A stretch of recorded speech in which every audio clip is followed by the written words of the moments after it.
Presidente Di Biagio, come la mettiamo? Come possiamo concludere la giornata di oggi? No, devo dire che mi capita sempre più spesso di partecipare a dei momenti di confronto in cui soprattutto le istituzioni si devono mettere in una situazione di, come dire, oddio, adesso come posso parlare di porto senza scatenare qualche reazione oppure di difesa. Secondo me o comunque di excusatio non petita, no? Prima faccio delle premesse per far stare un po' tranquilli tutti. E probabilmente è un po' un atteggiamento, non so, mi ha un po' stancato da un certo punto di vista, nel senso che andando a vedere poi come le cose vengono fatte, o quantomeno come noi abbiamo impostato un certo discorso di prospettiva, mi viene da dire che probabilmente non c'è niente di cui scusarsi, o quantomeno niente di cui avere timore di condividere. Forse diciamo, la cosa essenziale sta proprio nella condivisione. Parto un po' dalla fine.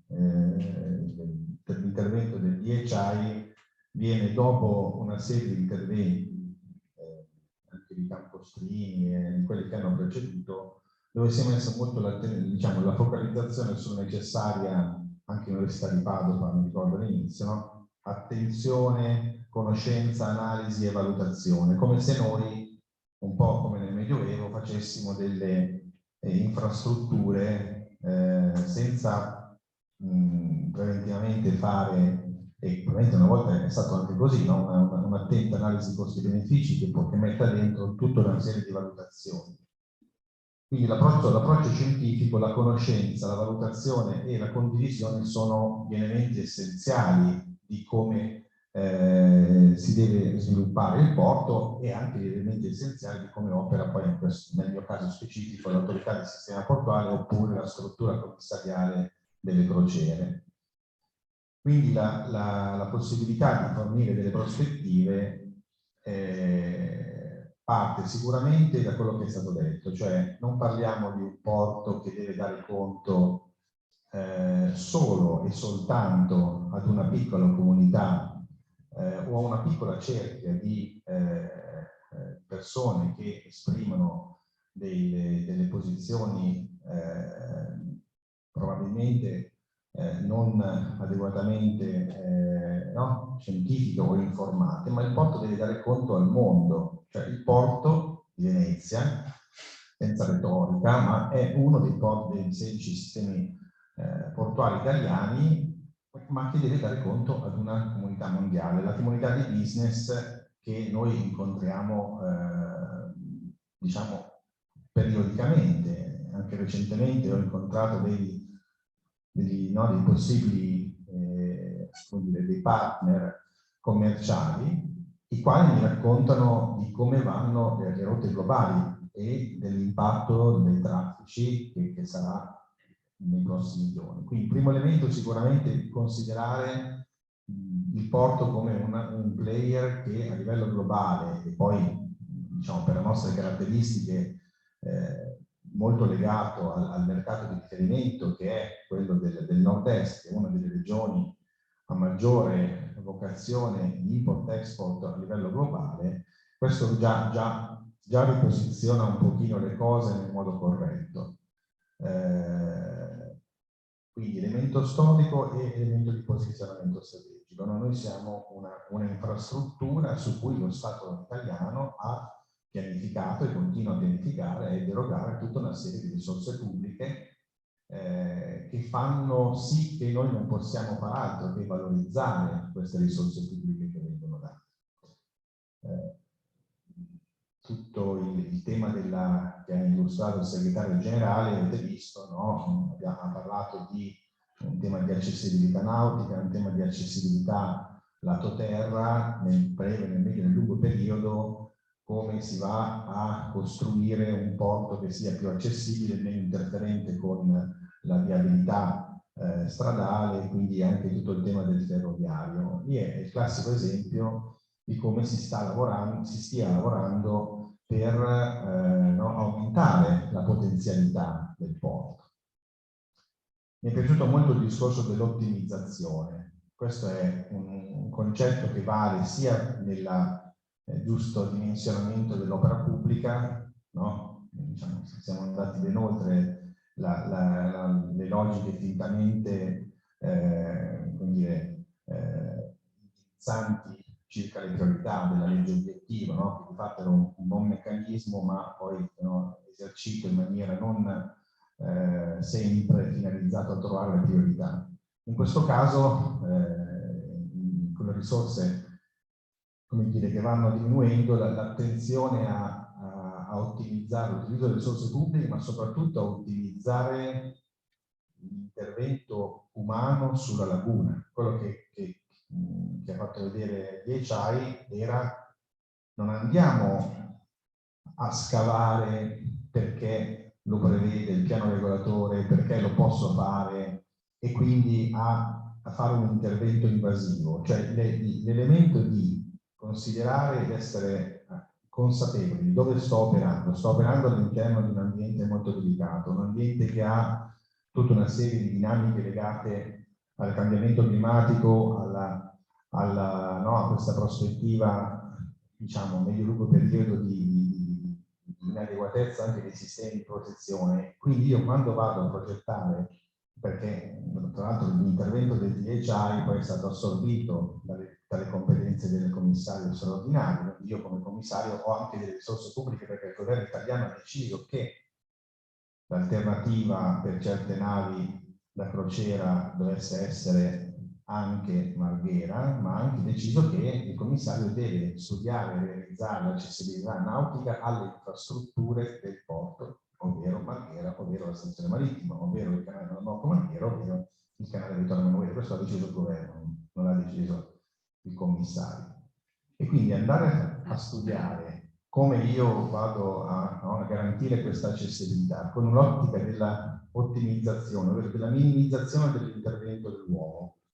Faccio solo e soltanto quello che serve per garantire, d'accordo ovviamente con la società marittima e con i piloti, con i comandanti, l'accessibilità in sicurezza di un certo tipo di navi, ovviamente con tutti la regolamentazione che poi sta a correre, varie ordinanze e quant'altro. Questo è un altro elemento molto importante, cioè è l'amministrazione pubblica che si fa garante, in questo caso, del rispetto dell'ambiente in cui andiamo ad operare.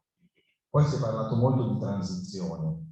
Ovviamente il concetto di transizione, anche in questo caso, può essere applicato a tutti i fenomeni naturali e anche a quelli, in questo caso, di business.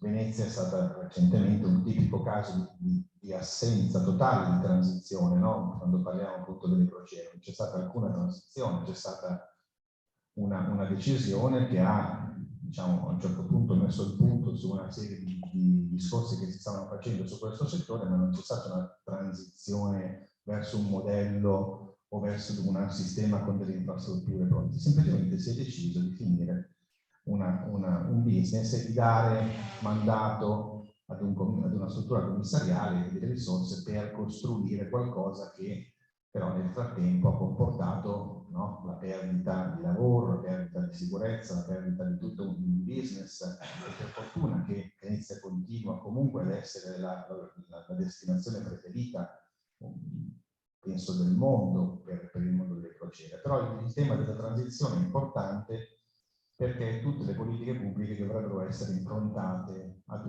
questo lo dico sempre, una preventiva valutazione, tutte le normative, una valutazione, un impact assessment della regolazione che è fondamentale. Prima di fare un intervento normativo vai a vedere cosa comporta, analizzando almeno 2, 3, 4 scenari.